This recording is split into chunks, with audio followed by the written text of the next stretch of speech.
Out here doing some odds and ends. I was gonna get my controls back in after finishing my seats, get some better coverage, so I went ahead and put a little bit more paint on it. In the meantime, what did I do? I went ahead and riveted on the angles for my center console here. And the other thing I did today was put riv nuts. I put 5 on each side on this, because this little top cover piece, I'd like for it to come on and off. So I'm not gonna put rivets down here. I'm just going to leave it the rib nuts and not over tighten the screws on here. So this part right here will just rest something like that, something like that, I guess. And I'll put. All right, and here's the cover with all the screws in. All right, next thing I'm going to do is install the door seal.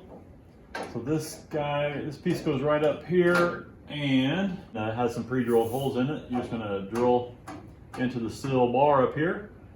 Here are the two pieces for the seal. You got this rib up here, and then this guy right here, this little channel here.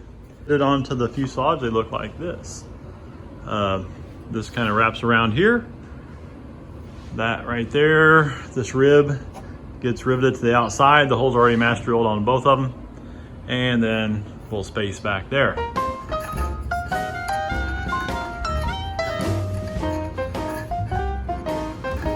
Next, we're gonna fit some trim pieces that go up in here, rest alongside of here, and then goes up here a little ways. It's piece 75 November 1-3, the fuselage doubler trim support.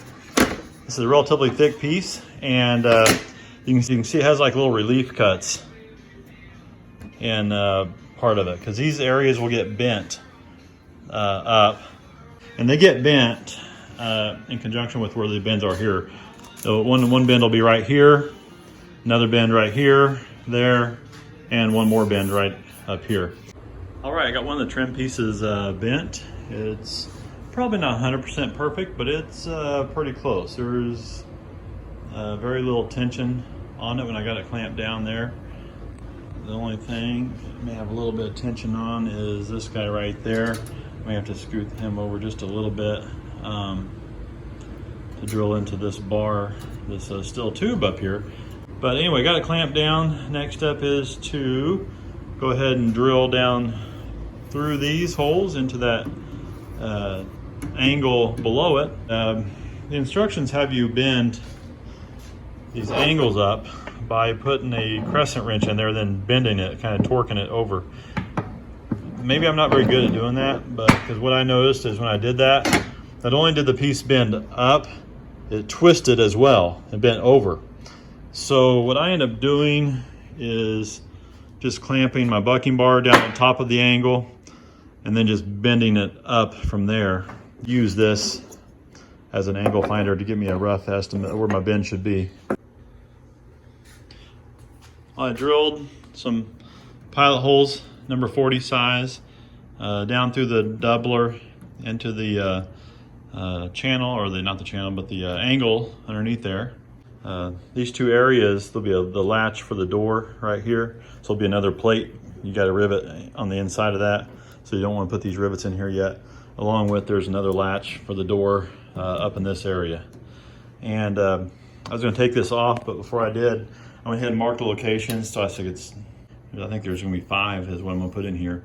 I did mark the locations to stagger around these clecos here, and pilot holes into that piece right here. Just 5 holes.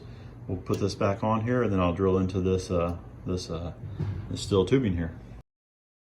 Still working on the door sill, the no rivet zones. I went ahead and found the striker plates, and I went ahead and final hole size these guys for now. And there's one right there, then one back here, and all they are little pieces of aluminum here that gets tucked on the bottom side of there. Then you just drill some holes.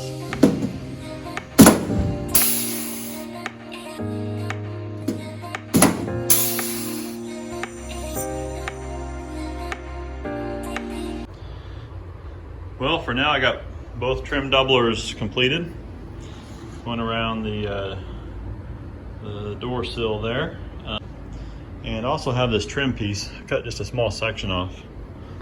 This trim piece will actually fit down in here like so, like that. And of course it'll go around the entire lip here of that. And the door will actually rest up against that cushion there. And all right, next step is to make some 3/16 inch spacers and tape those into the frame here. Make the actual door frame itself, or each door itself. You have a few pieces of square tubing. There's a bottom tube over here, and this is a front tube, rear tubes, and this is a top tube. So these are squared off at the ends. I don't know if you can see that or not. These are squared off, and I got to match this up to up in here. So I got to put the right angle on this piece so it actually fits along here. So I'll be taking that over to the bandsaw and trying to make this top tube fit just perfectly. But I cut enough off just to make the appropriate angles that matches this angle here and then this angle going down the tube here. I didn't cut any more off, and I think it's going to fit just about perfectly, right, just like that. All right, next thing I do after I cut the top tube is grab the hinge, mark your hole location. So I'm going to pre-drill some holes in this hinge, and what they have you do is grab these gussets and set those up there. And what we're trying to do here is where the gussets will eventually go, you got to miss where the holes are. So I just made a line in between where the gusset holes are, and then from there, I did that on both sides. And then from there, you just go pitch, I believe it's 40.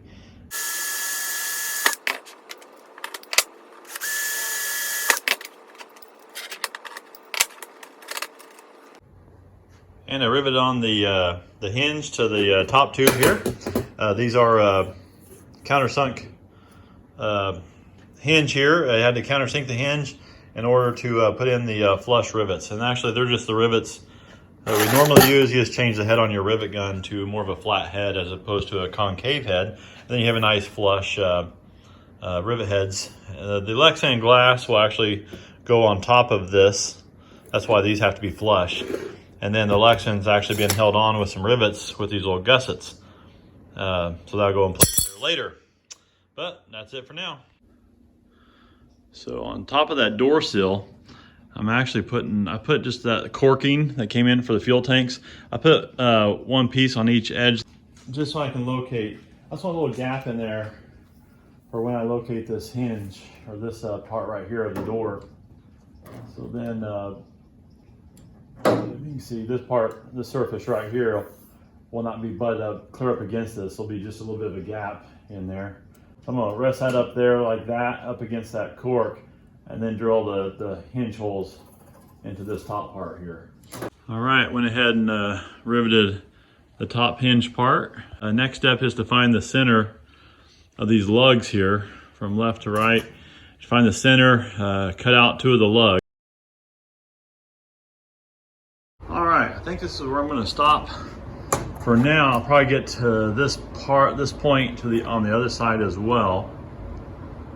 As you can see, I got this part riveted on here, and what is it? This rivet right here, kind of my pneumatic rivet gun decided to stop working on me right there, and it grabbed a hold of the stem and wouldn't let go. I was out here by myself, and nothing I could do other than just to let that rivet gun kind of hang here until I could go to my toolbox and get a tool to unscrew it and cut that stem off. Anyway, I ended up replacing that rivet, but in the meantime it did booger up the hinge a little bit around it, so just one of those things. It's not going to be majorly structural or anything, so I'm just going to leave it there, and cosmetically it won't look quite perfect, but that's okay. All right, so I got all the tubes framed up with the gussets on there. This part was riveted, and all you do is measure out your tubes. The aft and forward tube comes as single pieces, and then this bottom tube comes as a single piece. You do have to cut a little bit off each side to make sure that the bend in this bottom tube matches the same curvature as your fuselage.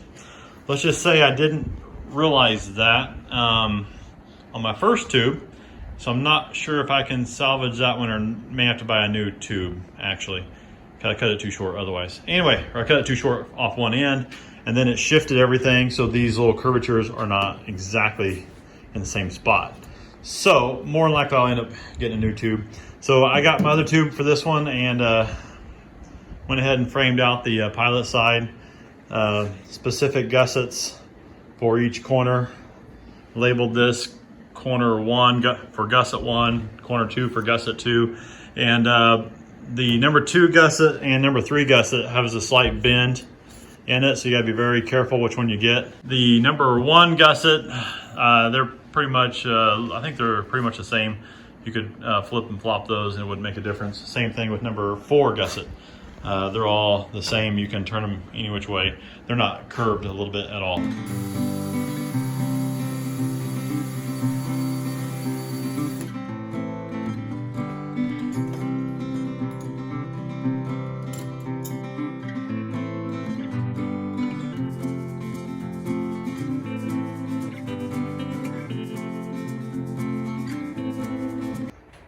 All right, pretty slow moving, but we are moving nonetheless. A lot of things going on this summer, but anyway, went ahead and got the outside gussets to the size 30. Next, what they want you to do is put these little braces, these little brackets here, I guess, in each corner, and they all have a different bend to them. Here are the 3 others for the other different corners, and they don't have any holes drilled in them. You just got to put some holes in them, and pilot holes is what I put in this one here, and then I drill that to size 30. Then they say go ahead and rivet these little brackets in place now, and from there we'll take this whole frame off and then put gussets on the other side.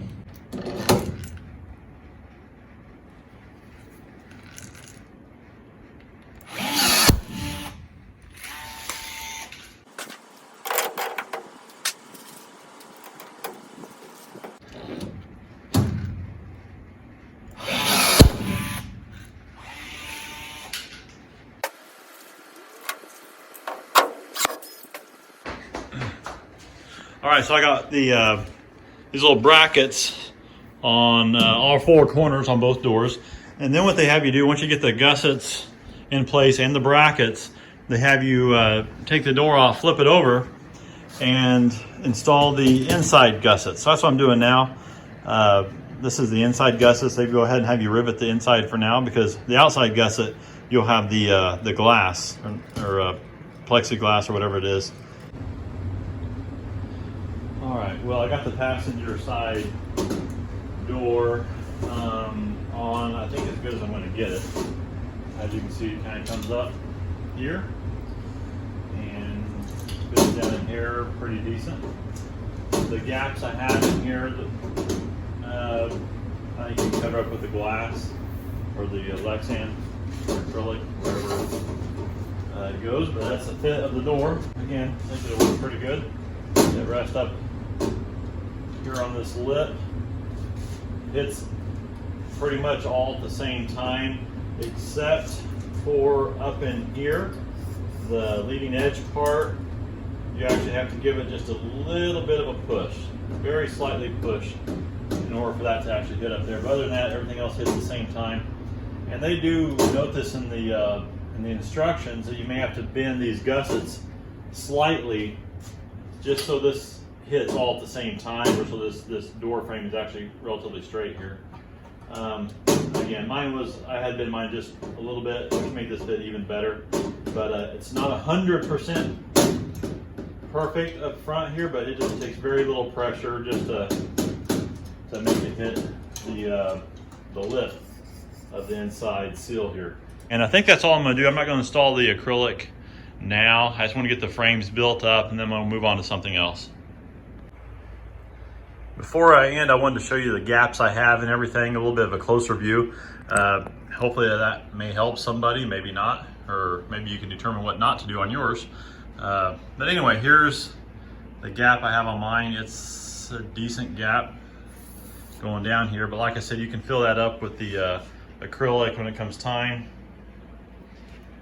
And definitely not a perfect job, but again, it's not bad either, I don't think. I did have to trim a little bit of this off of here. Again, that's a really tight fit right here in the leading edge part. And then as you come up, you can see a gap between this and here. Again, they want you to have some gap in there anyway, but that's what mine looks like. All right, I think I found a new way to stay motivated. Sometimes I've listened to every type of music podcast you could ever imagine trying to stay motivated, but now I come up with a new method, and that is to stream Mike Patey. And yeah, so I got him streaming. This is his one of the first 2 videos he made on building Draco. So I have that streaming. Hopefully that keeps me highly motivated. All right, after the doors are on, all you do is next is put a little trim piece that extends this little lip all the way up to that big thick part right there. And what they give you are just some aluminum pieces here. And this is actually too big. It kind of, time you set that down on top of that, go up, it rests on top of that little thick piece of aluminum plate. So what you do is you measure it, cut it out, and I just shaped mine to kind of fit up in there. And this is what it looks like installed. You can see the transition right here. Then it goes from, I think, pitch 30 over to pitch 40 up onto this part right here. And it terminates right up there.